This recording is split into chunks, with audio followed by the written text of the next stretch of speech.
Hello dear friends, स्वागत है आप सभी का हमारे YouTube channel R tech math में।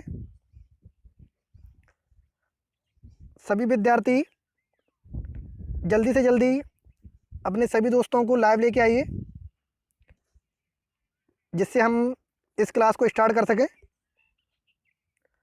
तो जैसा कि मैंने पिछले लेक्चर में कहा था कि हम पहली यूनिट स्टार्ट करने वाले हैं डिफरेंशियल इक्वेशन की,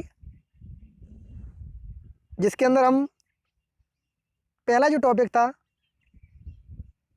degree and order of differential equation, यानी कि हम डिग्री और ऑर्डर के बारे में पढ़ने वाले थे ऑफ डिफरेंशियल इक्वेशन की। तो सबसे पहले हम डिफरेंशियल इक्वेशन के बारे में जानें तो वो कहाँ से स्टार्ट हुआ है, कैसे बना है। उसके लिए आज हम टॉपिक लेके आए कंटिन्यूटी, यानी कि संततता। तो इसके बारे में हम आज विस्तार से चर्चा करेंगे और पूरे कंसेप्ट को अच्छे तरीके से क्लियर करेंगे, जिससे कोई भी डाउट ना रहे। ठीक है, बिल्कुल लो लेवल से स्टार्ट करेंगे।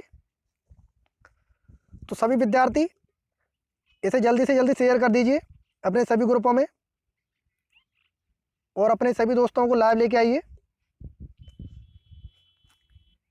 तो चलिए स्टार्ट कर दिए। पहली डेफिनेशन है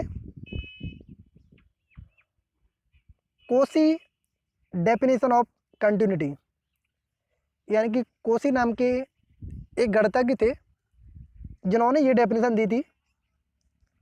late function of x be a function then it is continuous at a point a in its domain if for a small positive number epsilon there exists a positive number delta such that mod of fx minus fa is less than epsilon when mod of x minus a less than delta. In other words, function fx is called a continuous function at a point in its domain if for every epsilon greater 0 for every point in interval a minus delta comma a plus delta the numerical difference of fx and fa may be less than epsilon। यानी कि यहाँ पर कहा गया है कि अगर हमारे पास एपेक्स एक फंक्शन है, तब ये एपेक्स हमारा कंटिन्यूअस फंक्शन कहलाएगा इसके एक पॉइंट ए पर, जो कहाँ से लिया गया हो, इसके डोमेन से। अब डोमेन क्या होता है, यानी प्रांत। तो पहले हम फंक्शन के बारे में जानें कि फंक्शन हमारा क्या होता है। तो फंक्शन को हम डिफाइन करते हैं एफ सच दैट किसी एक समुच्चय से, एक सेट से दूसरे सेट में, बी समुच्चय में, यही तो हमारा फंक्शन होता है। तो जो हमारे पहला समुच्चय होता है, यानी जो पहला सेट होता है, इसको हम बोलते हैं डोमेन, यानी कि प्रांत। और जो दूसरा समुच्चय होता है बी, इसको हम बोलते हैं कोडोमेन, यानी कि सह प्रांत। ठीक है, तो यही बात कही है उसने कि हम एक पॉइंट लें किससे, डोमेन से, तब हम इसको डिफाइन कर सकते हैं। और जो पॉइंट है वो किस तरीके से डिफाइन है कि if for a small positive number epsilon, यानी कि अगर हम फलन एफ एक्स का और एक्स बराबर ए पर जो वैल्यू है फंक्शन ऑफ एक्स की, उसका डिफरेंस लें, उनका अंतर लें, तो उसका जो अंतर है वो इतना छोटा आना चाहिए जैसा कि एप्सिलॉन है। यानी एप्सिलॉन है वो बहुत ही छोटा है, यानी छोटे से भी छोटा, यानी कह सकते हैं लेस देन 0, यानी जितना हम पॉसिबल छोटा कर सकते हैं उतना छोटा है। ठीक है, तो ये डेफिनेशन हमारी कोसी की कंटिन्यूटी की। इसी को अगर हम हिंदी में कहें तो हिंदी में परिभाषा हो जाती है। और एक बात और, जैसे जो विद्यार्थी हिंदी वाले हैं वो हिंदी की परिभाषाओं को नोट करते हैं, और जो विद्यार्थी इंग्लिश मीडियम के हैं वो इंग्लिश वाली डेफिनेशन को नोट करते हैं, क्योंकि इन डेफिनेशंस का हमारे इस मैथमेटिक्स में बहुत बड़ा योगदान है। क्योंकि जब तक ये डेफिनेशन क्लियर नहीं होंगी तब तक हम सीख नहीं सकते, समझ नहीं सकते। ठीक है,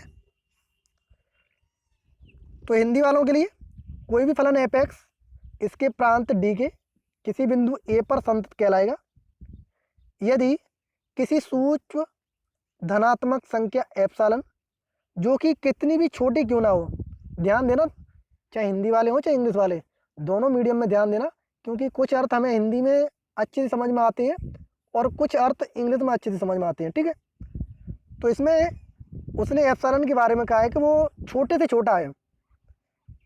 इसके संगत एक धनात्मक संख्या डेल्टा ले ली, जो कि किस पर निर्भर करेगी, एप्सिलॉन पर। किस प्रकार से विद्यमान है, mod of F X minus F A is less than epsilon, जबकि mod of X minus A is less than delta. अर्थात फलन एफ एक्स अपने प्रांत डी के किसी बिंदु ए पर संतत कहलाएगा यदि प्रत्येक एप्सिलॉन ग्रेटर 0 के लिए अंतराल ए माइनस डेल्टा कॉमा ए प्लस डेल्टा, इसके प्रत्येक बिंदु के लिए एफ एक्स और एफ ए का जो संख्यात्मक अंतर है ये वाला, वो लेस देन एप्सिलॉन होना चाहिए।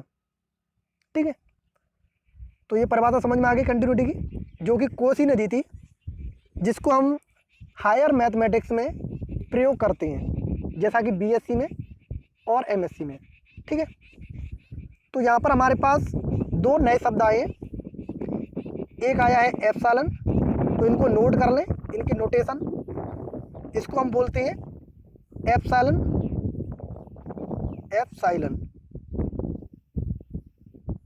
ठीक है, और दूसरा शब्द आया हमारा डेल्टा, तो इसको भी नोट कर लें, ये क्या कहलाएगा, डेल्टा। तो ये दो नए शब्द हैं। और यहाँ पर आपके लिए एक चीज़ आई है नई, वो है इंटरवल। तो यहाँ पर हम पहले थोड़ा इंटरवल वाले के इसके बारे में भी जान लें कि इंटरवल कौन कौन से हैं और उनका क्या मतलब है। ठीक है, तो पहला है इंटरवल आपका ओपन इंटरवल। ओपन इंटरवल यानी कि खुला अंतराल, इसको क्या बोलते हैं, खुला अंतराल। ये ध्यान देना, क्योंकि ये छोटे छोटे जो टॉपिक्स हैं यही हमारे डाउट का कारण होते हैं। तो ओपन इंटरवल का मतलब क्या होता है, इसको हम कैसे डिफाइन करते हैं। तो ओपन इंटरवल को हम लिखते हैं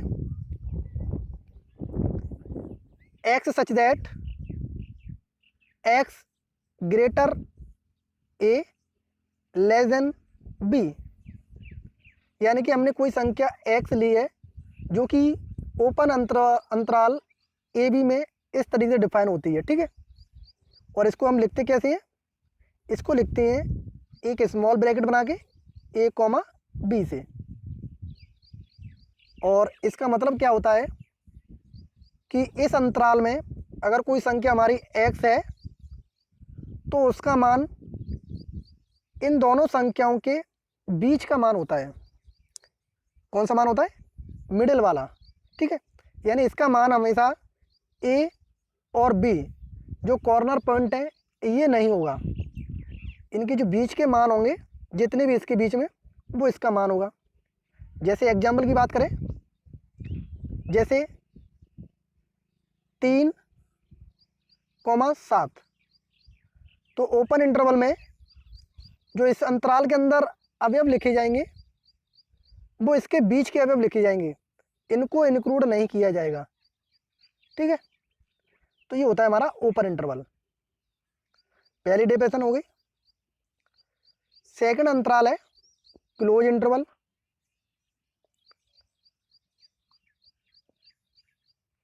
यानी कि बंद अंतराल।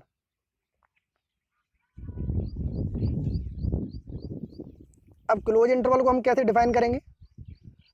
तो क्लोज इंटरवल को हम लिखते हैं x such that x greater and equal, ध्यान देना इसमें ग्रेटर एंड इक्वल ए और less than and equal B. इसके द्वारा हम इसे डिफाइन करते हैं, यानी X greater and equal to A और less than and equal to B. ठीक है, और इसको कैसे दर्शाते हैं? तो इसको बड़े ब्रैकेट के द्वारा दर्शाते हैं, ए कॉमा बी, इस तरीके से बड़ा ब्रैकेट बना के। ठीक है, दोनों तरफ से बंद हो जाएगा। अब इसके अंदर अभी अब कैसे आएंगे, इसका भी एग्जांपल देखें। यानी अगर हमारे पास इंटरवल इस तरीके से दिया है 3,7 का, तो इसमें जो कॉर्नर वाले पॉइंट हैं वो भी इंक्लूड होंगे। ध्यान देना, क्लोज इंटरवल में इंक्लूड होंगे, यानी कि 3, 4, 5, 6 और 7। ठीक है, इस तरीके से इसमें इंक्लूड होंगे ये। इसके बाद तीसरा इंटरवल होता है हमारा semi open semi close. Semi open और सेमी क्लोज, यानी कि अर्ध ओपन और अर्ध बंद, यानी आधा खुला होगा उसमें अंतराल और आधा बंद होगा। जैसे इसका नोटेशन क्या है, x greater and equal to A और लेस देन बी। और दूसरा कैसे हो सकता है, x greater a less than and equal to b. तो ये हमारे कहलाते हैं semi open and semi close interval. ठीक है, तो जिस तरफ से क्लोज इंटरवल होगा वो अवयव उसमें इंक्लूड होगा, और जिस तरफ से ओपन इंटरवल होगा उस अवयव को हम उसमें इंक्लूड नहीं करेंगे। इनके नोटेशन क्या हो जाएंगे, पहले वाले का हो जाएगा ए की तरफ क्लोज इंटरवल है तो ए, और बी की तरफ ओपन है तो ओपन इंटरवल आ जाएगा। ऐसे ही दूसरे वाले में, इसमें ए की तरफ ओपन है और बी की तरफ क्लोज है, तो ये इसके नोटेशन होते हैं। ठीक है, और एग्जाम्पल तो आप कोई भी ले सकते हैं। जैसे मैंने अगर ले लिया 5,9 इस तरीके से, तो इसमें हमारे अवयव जो होंगे वो इधर तो क्लोज इंटरवल है तो ये इंक्लूड होगा, और इधर ओपन इंटरवल है तो ये अवयव इंक्लूड नहीं होगा। इससे जस्ट पहले वाले जो अवयव हैं वो इसके अंदर आ जाएंगे। ठीक है, तो ये समझ में आ गया आपको टॉपिक अंतराल वाला यानी इंटरवल। तो हमने ये 3 चीज़ें इसके अंदर सीखी। नेक्स्ट है कंटिन्यूटी की अल्टरनेट डेफिनेशन, यानी कि एक और इसकी डेफिनेशन है संततता की, उसको हम जाने। Let f x is a real function on a subset of the real numbers and let a be a point in the domain of f, then f is continuous if and only if limit x tends to a function of x exist, ठीक है, and is equal to function of a। यानी कि हम function of x को continuous function कहेंगे कब, जब उसकी लिमिट एग्जिस्ट करे, यानी उसकी जो लिमिट है उसका अस्तित्व हो और वो किसके बराबर हो, फंक्शन ऑफ ए के, यानी कि x बराबर ए पर जो वैल्यू रखे उसके बराबर उसका मान आना चाहिए। ठीक है, और इसको हम 2 तरीके से पढ़ेंगे, एक तो लेफ्ट और एक राइट, यानी कि लेफ्ट तरफ से कंटिन्यूअस और राइट तरफ से कंटिन्यूअस।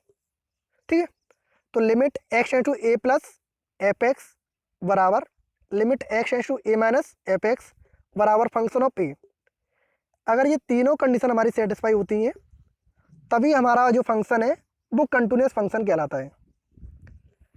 अर्थात right hand limit of F x at x बराबर ए, ये किसके बराबर होनी चाहिए, लेफ्ट हैंड लिमिट के ऑफ फंक्शन ऑफ एक्स की एट एक्स बराबर ए पर, और वैल्यू ऑफ फंक्शन की एट एक्स बराबर ए पर।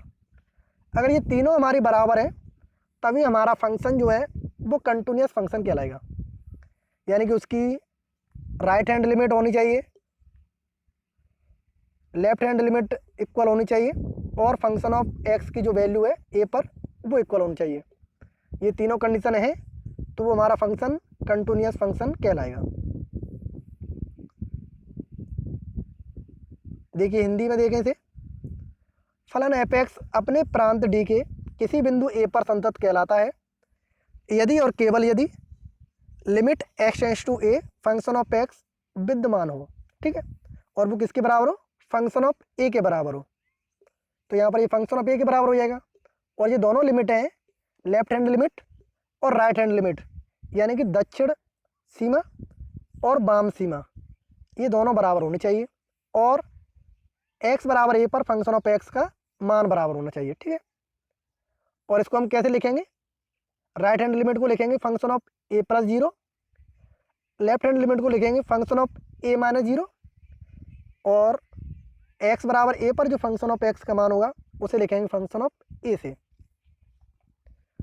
एक और यहाँ पर बात बताऊं कि जैसे हमारी जो राइट हैंड लिमिट है यानी कि दक्षिण सीमा, इसको हम function of a plus zero इससे व्यक्त करते हैं, और इसको हम लिखते हैं limit x tends to A plus function of x से। ठीक है, और ये भी हमारा बराबर होता है किसके, इसको हम इस तरीके से भी ले सकते हैं limit h tends to zero function of a plus h. यानी राइट हैंड लिमिट को हम इस तरीके से भी लिख सकते हैं limit h tends to zero function of a plus h. ऐसे ही जो लेफ्ट हैंड लिमिट है इसको भी हम लिख देंगे limit h tends to zero function of a minus h. ठीक है, तो इस तरीके से हम इनको लिख सकते हैं। ये हमारी लेफ्ट हैंड लिमिट को लिख सकते हैं, और जो भी मैंने बताया था वो राइट हैंड लिमिट थी। अब यहाँ पर आपके लिए एक नया शब्द आया है टेंस टू। ठीक है, जो टेंस टू वाला चिन्ह है ना, ये वाला, इसको बोलते हैं टेंड्स टू। यानी कि इसका अर्थ होता है की ओर अग्रसर है, यानी कि जो हमें बिंदु दिया होगा उसकी तरफ उसका मान अग्रसर है। अब इसका मतलब क्या होता है, जो टेंस टू चिन्ह होता है इसका मतलब क्या होता है, तो इसका मतलब बताऊं मैं।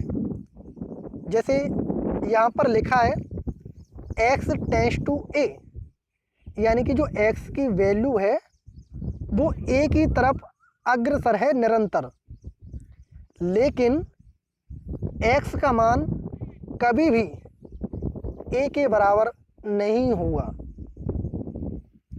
ध्यान देना इस बात को, एक्स ए की तरफ अग्रसर है यानी एक्स का मान ए के नज़दीक से नज़दीक मान हो सकता है। एक्स का मान ए के नज़दीक से नज़दीक यानी नियरेस्ट से नियरेस्ट वैल्यू हो सकती है, लेकिन ये कभी भी ए के बराबर नहीं हो सकता है। ठीक है, तो इस बात को हमेशा ध्यान रखना। इस टेस्ट का मतलब ये होता है कि एक्स ए की ओर अग्रसर है, लेकिन ये ए के बराबर नहीं है कभी भी। ठीक है, तो ये हमारे लिए नया टॉपिक था जो हमने सीखा कि टेंस टू का मतलब क्या है। और जनरली हम देखें तो कंटिन्यूटी जो है शब्द है संतता, इसका मतलब है कि कोई हमारे पास जो वक्र है वो निरंतर चलता रहे, वो कहीं पर भी टूटे नहीं, तो हम इसको कहेंगे कंटिन्यूअस। और अगर हमारा वक्र कहीं पर टूट जाता है चलने के बाद इस तरीके से, तो हम इसको कहते हैं डिसकंटिन्यूअस। ठीक है, ये इसके जनरल जो मीनिंग है वो है। Next, continuity at a point from left and right, यानी कि जो कंटिन्यूटी है वो लेफ्ट और राइट से कैसी होगी, उसके लिए मैंने अभी जो परिभाषा बताई थी वही है। लेफ्ट साइड से limit x tends to A minus function of x, ये बराबर होनी चाहिए फंक्शन ऑफ ए के, तब तो हम कहेंगे कि जो हमारा फंक्शन है वो लेफ्ट साइड से कंटिन्यूअस है। अर्थात function of a minus zero equal to function of a, अर्थात limit h tends to zero function of a minus h. ठीक है, ऐसे ही जो हमारा फंक्शन है वो राइट साइड से कंटिन्यूअस होगा, यानी कि संतत होगा। कब? जब limit x tends to A plus function of x बराबर होगा फंक्शन ऑफ ए के, यानी कि function of a plus zero equal to होना चाहिए फंक्शन ऑफ ए के, अर्थात limit h tends to zero function of a plus h, ये इसके इक्वल हो। ठीक है, तो ये दोनों तरफ से कंटिन्यूअस कहलाएगा, लेफ्ट से और राइट से, दोनों अलग अलग साइड से है। इसी को ही यहाँ पर हिंदी में मैंने बताया है, दोनों सेम है क्योंकि लिमिट है तो हम संतता ही बात कर रहे हैं।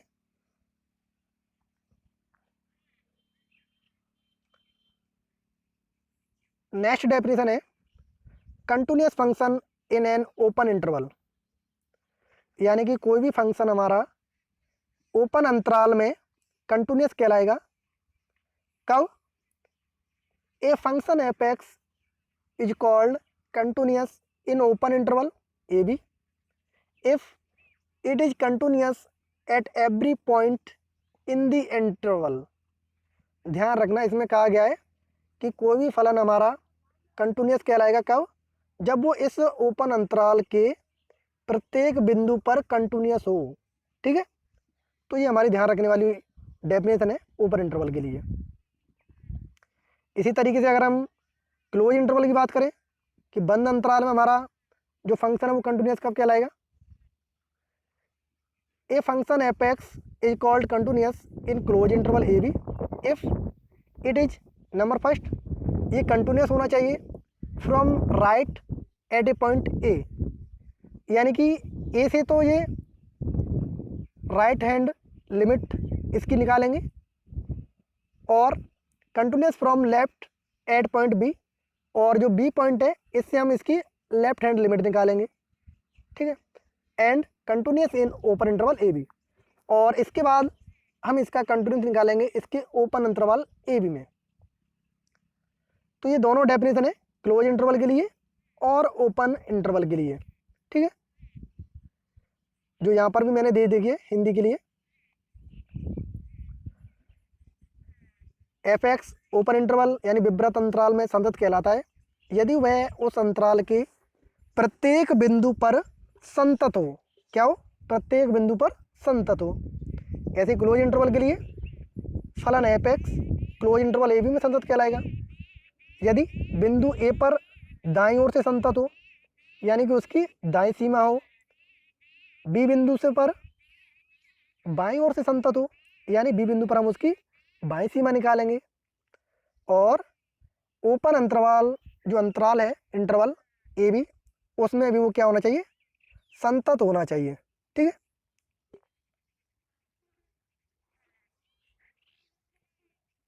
अब है कंटिन्यूअस फंक्शंस, यानी कि कंटिन्यूअस फंक्शन हमारे कौन कौन से होते हैं। तो ये हमारे सारे कंटिन्यूअस फंक्शन है जिनको हम डायरेक्टली याद रखेंगे कि ये फंक्शन हमारे कंटिन्यूअस फंक्शन है। कौन कौन से हैं? पहला है आइडेंटिकल फंक्शन, यानी एफ एक्स बराबर एक्स। दूसरा है कांस्टेंट फंक्शन एफ एक्स बराबर सी। तीसरा है पॉलिनोमियल फंक्शन एफ एक्स बराबर a zero plus a one x plus a two x square plus dot dot a n x n. तीसरा है त्रिगोनोमेट्रिक फंक्शन जैसे साइन एक्स कॉस एक्स के। ऐसे ही एक्सपोनेंशियल फंक्शन एफ एक्स बराबर a की घात एक्स के, जहाँ पर ए इज ग्रेटर जीरो। और लॉगरिथम फंक्शन एफ एक्स बराबर log e x, absolute value function f x बराबर मॉड एक्स, जितने भी मॉड वाले फंक्शन होते हैं वो सारे एक्स प्लस मॉड एक्स और एक्स माइनस मॉड एक्स। यानी कि ये हमें जो 7 फंक्शन दिए हैं अलग अलग नाम से, ये सभी हमारे कंटिन्यूस फंक्शन कहलाते हैं। हिंदी में भी दिए हैं, इनके अलग अलग नाम है। तत्समक फलन एफ एक्स बराबर एक्स, अचर फलन एफ एक्स बराबर सी, बहुपद फलन एफ एक्स बराबर पूरा बहुपद दिया है पॉलिनोमियल्स, त्रिकोणमितीय फलन एफ एक्स बराबर साइन एक्स और कॉस एक्स। इस तरीके से जो भी त्रिकोणमितीय 6 फलन होते हैं वो सारे आ जाएंगे इसके अंदर। चरघातांकी फलन एफ एक्स बराबर ए की घात एक्स, और लघुगणकीय फलन लॉग एक्स, और निरपेक्ष मान फलन एब्सोल्यूट वैल्यू फंक्शन। मोड वाले जो फंक्शन होते हैं वो हमारे संतत फलन कहलाते हैं। तो ये हमें डायरेक्टली याद रखनी है और इनको नोट करना है, ध्यान रखना। अब अगर हमारा फलन संतत फलन नहीं है तो फिर हम उसको कहेंगे असंतत फलन, यानी कि डिसकंटिन्यूअस फंक्शन। यानी कि एक ऐसा फलन जो डोमेन के किसी एक बिंदु पर भी संतत नहीं हो, उसको हम कहेंगे असंतत फलन। डेफिनेशन देखें, a function is discontinuous in its domain D if it is not continuous at least one point in the domain। क्या लिखा है? एट लीस्ट वन पॉइंट, यानी कम से कम एक बिंदु पर अगर वो कंटिन्यूस नहीं है तो हम उसको डिसकंटिन्यूस कहेंगे।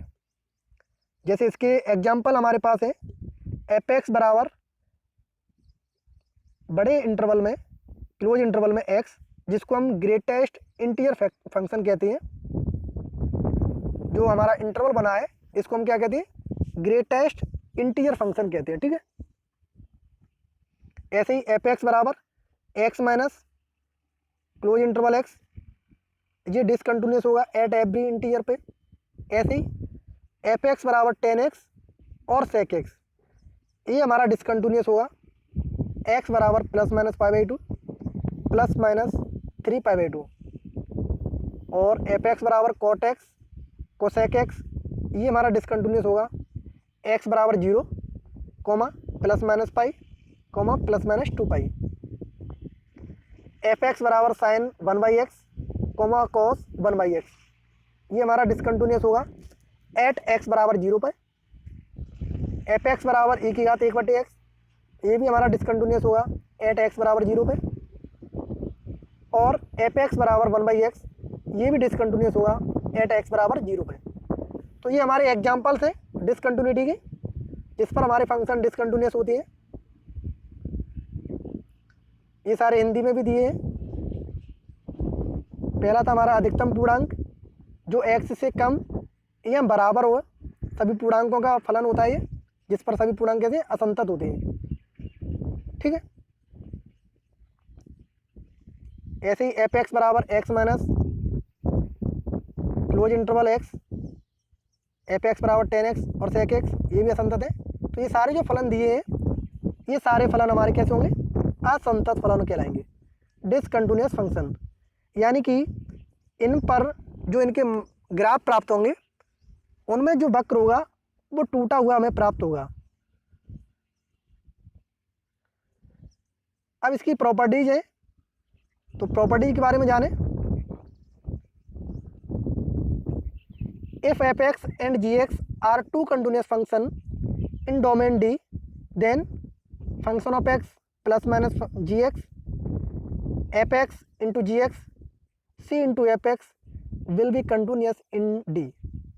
However, fx versus gx will be continuous for all point in the domain D, but gx is not equal to 0 for all x belongs to D के लिए। और दूसरी प्रॉपर्टी इसकी कि fx and gx are two continuous function in their respective domain, then their composite function g of x will be continuous। यानी कि अगर हमारे पास एफ एक्स और जी एक्स दो अलग अलग कंटिन्यूअस फंक्शन है यानी संतत फलन है, तो उनका योगफल यानी कि सम, उनका डिफरेंस यानी कि अंतर, उनका गुणनफल और उनका भागफल यानी डिवीजन, ये सारे जो फलन होते हैं वो संतत फलन कहलाते हैं। दूसरी कंडीशन, अगर हमारे पास एफ एक्स और जी एक्स दो संतत फलन है तो इनका जो संयुक्त फलन होगा कंपोजिट फंक्शन, वो भी संतत फलन कहलाएगा। ठीक है, तो ये डेफिनेशन है इसकी। अब हम इसका एक एग्जाम्पल देखें और हम इस टॉपिक को और ज़्यादा क्लियर करें एग्जाम्पल की सहायता से। तो हमने एग्जाम्पल लिया है, so that the following function f x is not continuous at x बराबर 0। यानी हमें यह सिद्ध करना है कि जो हमें फलन दिया गया है वो एक्स बराबर 0 पर संतत नहीं है। क्या दिया फलन? एफ एक्स बराबर ई की घात 1/x अपॉन 1 प्लस ई की घात 1/x। X not equal to 0 पर इसका मान ये होगा और एक्स बराबर 0 पर इसका मान 0 होगा। तो अभी हमने डेफिनेशन पढ़ी थी कंटिन्यूस फंक्शन की, कि कंटिन्यूस फंक्शन होने के लिए हमारे पास राइट हैंड लिमिट इक्वल होनी चाहिए लेफ्ट हैंड लिमिट के, और ये इक्वल होना चाहिए फंक्शन ऑफ एक्स बराबर ए पर जो वैल्यू है उसके। अगर ये तीनों इक्वल हो जाती हैं तो फलन कंटिन्यूस कहलाएगा, और अगर इनमें से कोई भी एक इक्वल नहीं है तो वो कंटिन्यूस नहीं कहलाएगा। तो हमने सबसे पहले फलन की वैल्यू ज्ञात कर ली फंक्शन की, एक्स बराबर 0 पर निकाल रहे हैं तो उसमें एक्स बराबर 0 रख के, तो एक्स बराबर 0 पर उसका मान कितना है? 0। अब हम इसकी निकालेंगे right hand limit at x बराबर 0 पर। तो उसका नोटेशन क्या था हमारा? Function of a plus 0। तो हमने नोटेशन लिख दिया, लेकिन ए हमारा क्या है? 0, क्योंकि ए पर ही तो निकाल रहे हैं तो वो 0 दिया है। और मैंने बताया था हम इसको कैसे लिखते हैं, limit h tends to 0 a plus h करके। लेकिन यहाँ पर ए की वैल्यू कितनी है? 0 है, यानी एक्स बराबर ए ही तो लेते हैं, तो यहाँ पर एक्स बराबर 0 है तो 0 है, इसलिए क्या हो जाएगा? 0 प्लस एच। यानी कि जो हमारे पास फलन है इसमें हम एक्स की जगह पे 0 प्लस एच रखेंगे। तो लिमिट एच टेंड्स टू 0 ई की घात 1/0 प्लस एच अपॉन 1 प्लस ई की घात 1/0 प्लस एच। अब 0 को एच में जोड़ो तो कोई फ़र्क नहीं पड़ेगा क्योंकि वो एच ही रहेगा। तो हम ई की घात 1/h जो ऊपर वाला है उसको हम नीचे ले आए। ठीक है, तो यहाँ नीचे लाने पर हमारा ऊपर रह गया 1 और नीचे लाएंगे तो ये इसमें क्या हो जाएगा? मल्टीप्लाई हो जाएगा नीचे अंदर यहाँ पर, तो इस पूरे में मल्टीप्लाई हो जाएगा नीचे है तो ई की घात माइनस का मल्टीप्लाई होगा। ठीक है, 1/h का, तो 1 से करेंगे तो ई की घात माइनस 1/h, और ई की घात 1/h से करेंगे माइनस का तो 0 बचेगा, और ई की घात 0 का मान होता है 1। ठीक है, तो 1 हो जाएगा। यानी कि अब हम इसमें लिमिट रख दें एच टेंड्स टू 0 यानी एच बराबर 0। तो यहाँ पर हम मान रखेंगे तो ई की घात माइनस 1/0 इसका मान होता है 0, क्योंकि ये कितना बन गया हमारा? 1/0। जो 1/0 होता है इसको हम कहते हैं इनफाइनाइट यानी कि अनंत। और जब ई की घात माइनस इनफाइनाइट हो जाए, ई की घात माइनस इनफाइनाइट, तो उसकी वैल्यू होती है हमारी 0। ये याद रखना कि ई की घात माइनस इनफाइनाइट का मान क्या होता है? 0, और ई की घात प्लस इनफाइनाइट का मान होता है इनफाइनाइट। ठीक है, तो इसलिए क्या हो जाएगा यहाँ पर? 0 + 1 बराबर 1। ऐसे ही लेफ्ट लिमिट निकालेंगे इसकी, 0 - 0 यानी कि limit h tends to 0 function of 0 - h। तो यहाँ पर हम 0 - h रख देंगे इस फंक्शन में। ठीक है, क्योंकि ये नॉट इक्वल टू 0 है, ध्यान रखना। तो इसमें रखेंगे तो फिर से वही प्राप्त होगा हमें, लिमिट एच टेंड्स टू 0 ई की घात माइनस 1/h बट्टे 1 प्लस ई की घात माइनस 1/h। ऐसे इसको हम फिर से नीचे ले आए या फिर डायरेक्ट लिमिट रख दें यहाँ पर, तो ई की घात माइनस 1/h है तो ई की घात माइनस इनफाइनाइट हो जाएगा, और 1 प्लस ई की घात माइनस इनफाइनाइट, और माइनस इनफाइनाइट का मान कितना था? ई की घात 0 था, इसलिए 0/1 + 0, तो ये हो गया 0/1। और 0 में जब हम किसी का डिवाइड करते हैं 1 का तो वो 0 ही प्राप्त होता है। तो यहाँ से हम देख सकते हैं कि हमारी जो राइट हैंड लिमिट है वो 1 आई है और लेफ्ट हैंड लिमिट है वो 0 आई है, तो दोनों बराबर नहीं है, इसलिए ये हमारा जो फंक्शन है वो कंटिन्यूस नहीं है। कैसा फंक्शन हमारा, डिसकंटिन्यूस फंक्शन है। ठीक है, तो यहाँ पर हमने 2 नए फॉर्मूले सीखे, क्या कि e की घात माइनस इन्फानाइट जो होता है इसका मान कितना होता है 0, और e की घात प्लस इन्फानाइट इसका मान होता है इन्फानाइट। ठीक है, तो आज का ये आपका टॉपिक था कंटिन्यूटी वाला, तो ये आपका क्लियर हो गया। तो मैं समझता हूँ कि आपको इस कंटिन्यूटी में जो मैंने कंसेप्ट बताए हैं वो सारे क्लियर हो गए होंगे, और अगर फिर भी कोई डाउट है तो आप कमेंट बॉक्स में पूछ सकते हैं, और आप इसका रिवीजन ज़रूर करें, सारी चीज़ें नोट करें और इसका रिवीजन करें, क्योंकि ये छोटी छोटी जो थ्योरी के कंसेप्ट है यही हमारे लिए घातक सिद्ध होते हैं, इसलिए इसको रिवीजन ज़रूर करें। तो आज के लिए इतना ही दोस्तों, नेक्स्ट लेक्चर में मिलेंगे आपको एक और नई वीडियो के साथ, जिसके अंदर हम पढ़ेंगे डिफरेंशिएबिलिटी, अवकलनीयता। तो इस वीडियो को ज़्यादा से ज़्यादा शेयर करें और अपने सभी दोस्तों को लाइव लेके आएँ। तो जय हिंद दोस्तों।